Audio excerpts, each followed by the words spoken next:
नमस्कार, आपका स्वागत आपके खुद के YouTube चैनल पर। मेरा नाम है कुलदीप और मैं यहाँ से लेकर आता हूँ प्रभु के चमत्कार, हंसी मजाक की कहानियाँ और तीसरी शक्ति से रिलेटेड यानी कि भूत प्रेतों की कहानियाँ। तो आज की कहानी है दिल्ली से मुकेश और निधि की।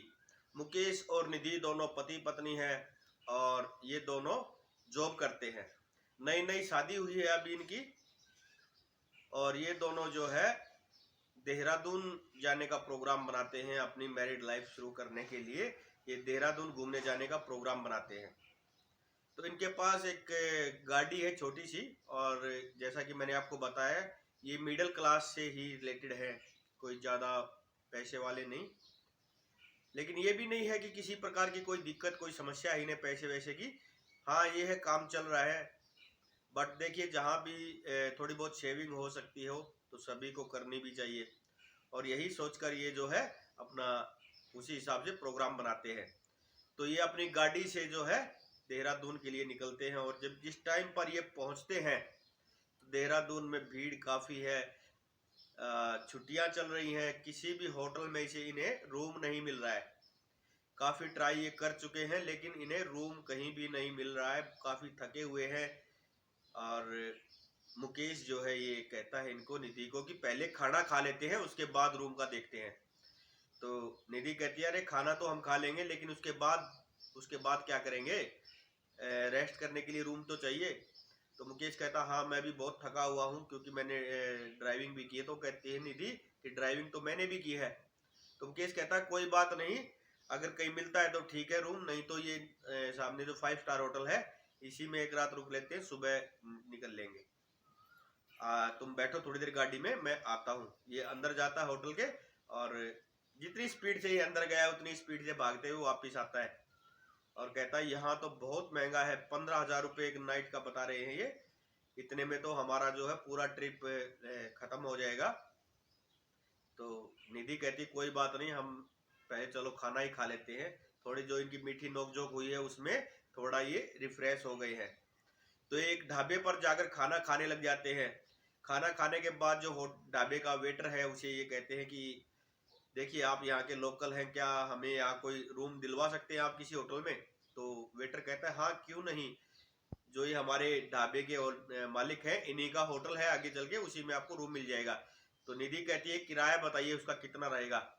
तो ये कहता है कि 1200 से 1300 रुपये एक नाइट का रहेगा। मुकेश कहता है कि अरे हम आपको कुछ थोड़ा बहुत एक्स्ट्रा भी दे देंगे, प्लीज आप हमें रूम दिलवा दीजिए।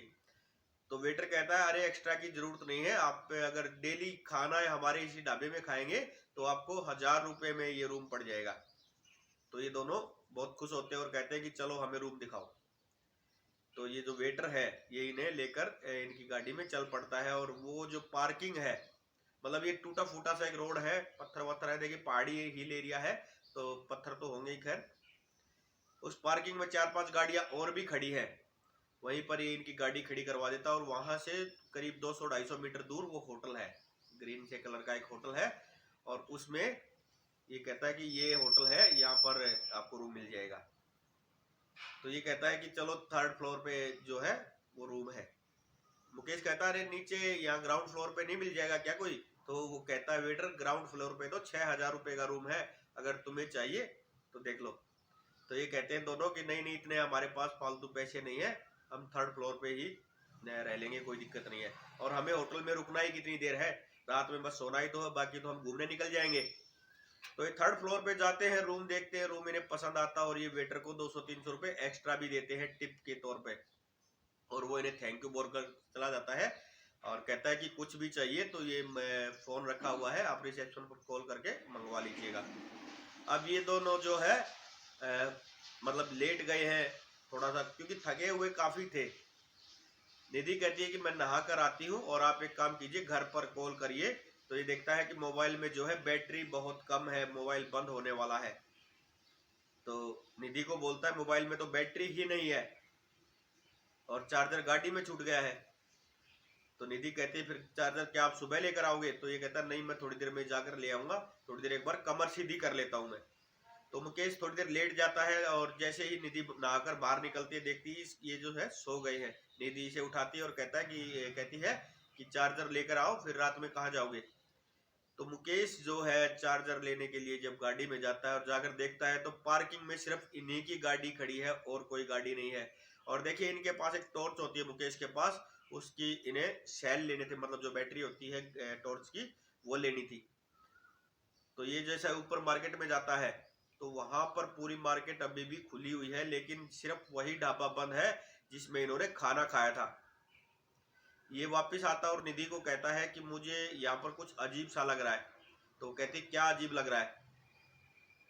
मुकेश ने बताया कि पार्किंग में सिर्फ गाड़ी हमारी खड़ी है और मार्केट में भी ऊपर सिर्फ वही ढाबा बंद है, बाकी पूरी मार्केट खुली हुई। तो निधि कहती है कि क्या हो गया, फिर वो कहीं जा नहीं सकते क्या ढाबे वाले, और जो पार्किंग में गाड़ियां खड़ी थी वो तुम्हें बताकर जाएंगे कि हमें कहाँ जाना है कहाँ नहीं जाना है। ऐसी बातें मत किया करो, हमेशा जो है ऐसी पिक्चर और किताबें पढ़ते रहते हो तुम, इसीलिए तुम जो है ना ऐसी बातें करते हो। तो ये दोनों जो काफी थके हुए थे और ये जो है सो जाते हैं। करीब रात में 2-2:30 बजे इन्हें किसी बच्चे के रोने की आवाज आती है और निधि की आंख खुलती है और मुकेश को कहती है कि आपको भी आवाज आ रही है क्या बच्चे के रोने की, सुनाई दे रही है आपको। मुकेश कहता है ऐसी कोई आवाज नहीं है, तुम सो जाओ। जबकि आवाज मुकेश को भी सुनाई दे रही थी। दोनों मतलब फिर से सोने की कोशिश करते हैं, लेकिन अब ये आवाज जो है और तेज होती जा रही है। निधि कहती है कि ये आवाज जो है हमारे ही रूम से आ रही है, तुम खड़े हो और एक बार लाइट ऑन करो। जैसे ही मुकेश लाइट ऑन करता है तो इनके रूम में जो टीवी लगा हुआ है, टीवी और दीवार के बीच में थोड़ा सा गैप है, मतलब इतना सा गैप है। और जब ये देखते हैं तो उधर उस टीवी और दीवार के बीच में जो गैप है उसमें से कुछ छोटा सा बच्चा जो है झांक रहा है, इन्हें देख रहा है और जोर जोर से रो रहा है। जैसे मुकेश खड़ा होकर उस बच्चे के पास जाने की कोशिश करता है, बच्चा दरवाजे में से बाहर निकल जाता है। मतलब दरवाजा बंद है फिर भी दरवाजे में से वो निकल जाता है। मुकेश ने चेक किया, दरवाजा बंद है, लेकिन अब भी ये आवाजें आ रही है। ये दोनों मुकेश कहता है अरे हम थके हुए हैं बहुत ज्यादा, इसीलिए शायद हमें ऐसा लग रहा है, ऐसा कुछ है नहीं, हमारे मन का वहम है। ये फिर से लाइट बंद करते हैं और फिर से सोने की कोशिश करते हैं। वो रोने की आवाज जो है बच्चे की अब फिर से इनके रूम के पास से आ रही, मतलब इनके बेड के बहुत नजदीक से आ रही है अभी आवाज। इन्होंने फिर जैसे ही लाइट ऑन की है, मतलब वो बच्चा इनको बेड के पास खड़े हुए दिखाई दिया है और जोर जोर से रो रहा है। मुकेश ने जैसे ही उसको फिर से पकड़ने की कोशिश की वो दरवाजे से फिर से निकल गया है। मुकेश ने जैसे ही दरवाजा खोलने की कोशिश की तो दरवाजा बाहर से बंद है, जबकि होटल के दरवाजे बाहर से बंद होते ही नहीं है, लेकिन दरवाजा बाहर से लॉक है। ये जो है डर रहा है, मुकेश भी डर रहा है और निधि तो पहले ही डर रही थी बहुत ज्यादा। इसने काफी कोशिश की, काफी चीखा चिल्लाया, लेकिन किसी ने इसकी आवाज नहीं सुनी, किसी ने दरवाजा नहीं खोला। दोनों काफी डरे हुए हैं। अब इन्हें पता ही नहीं कि दिन है कि रात है, क्या समय चल रहा है क्या नहीं चल रहा है। दोनों अपने बेड पर बैठे हुए हैं, मतलब डरे हुए हैं बुरी तरीके से, और वो जो रोने की आवाजें वो लगातार आ रही हैं। ये फिर से सोने की कोशिश करते हैं, फिर से वो बच्चा इनके पास आकर खड़ा होता है, लेकिन इस बार मुकेश जो है थोड़ा दिमाग लगाता है, वो लाइट ऑन नहीं करता, इसके पास जो टॉर्च है टॉर्च ऑन करता है और बच्चा बिल्कुल इनके साथ इनके सिर के पास खड़ा है, निधि के सिर के पास खड़ा है। और जैसे ही वो मुकेश से और निधि इसे फिर पकड़ने की कोशिश करते हैं, दरवाजे में से फिर से बाहर निकल जाता है। दरवाजा बाहर से लॉक हो चुका है। ये काफी चीख रहे हैं, चिल्ला रहे हैं, लेकिन इनकी कोई आवाज नहीं सुन रहा है।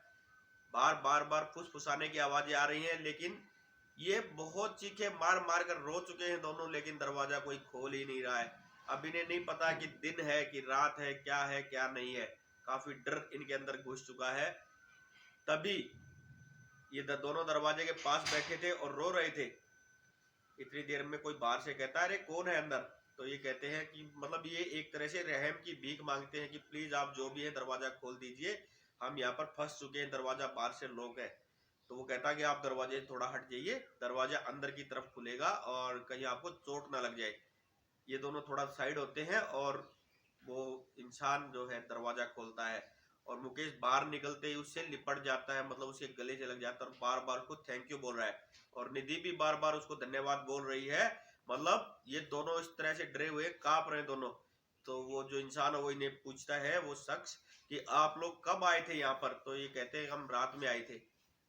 तो वो कहता है कि रात में तो मैं यहाँ था, रात में तो आप नहीं आए। तो कहता है कि नहीं हम रात में ही आए थे, तो वो शख्स जो है, जो आया था, जिन्होंने दरवाजा खोला था, वो पूछता है कि आप कितनी तारीख को आए थे? तो ये दोनों कहते हैं हम 16 तारीख को यहाँ पर आए थे। तो वो बताता है आज तारीख है 22, मतलब ये 4-5 दिन से अंदर ही बंद थे, उसमें कैद थे ये दरवाजे में, दरवाजे के अंदर उस कमरे में कैद थे ये। बाहर निकल कर ये आते हैं और इनको कहते हैं, उसे जो शख्स थे उनको कहते हैं कि क्या आप हमें बाहर तक छोड़ सकते हैं? वो कहते हैं हाँ जरूर। बाहर बारिश हो रही है, लेकिन इन्हें कोई परवाह नहीं है बारिश की, ये बारिश में ही चल पड़ते हैं। बाहर पार्किंग में अगर देखते हैं तो इनकी गाड़ी नहीं खड़ी है वहां पर। ये अंदर मार्केट में आते हैं और उसी ढाबे पर पहुंचते हैं। वहां पर कोई जो बैठा हुआ है इंसान, उसको ये कहते हैं कि आपके होटल का वो जो वेटर है वो कहाँ है? तो ये कहते हैं कि हमारे होटल में कोई वेटर है ही नहीं, मैं ही यहाँ पर खाना बनाता हूँ और मैं ही सर्व करता हूँ सभी को। तो ये बताते हैं कि हम आपके होटल का कोई वेटर था, उसी ने हमें रूम दिलवाया था और ऐसे ऐसे रूम था। तो कहते हैं कि आप उस ग्रीन से कलर वाले होटल में रुक कर आए हो क्या, जो जहाँ पर बच्चे की रोने की आवाज आती है? तो ये दोनों कहते हैं हाँ हम वहीं से आए हैं।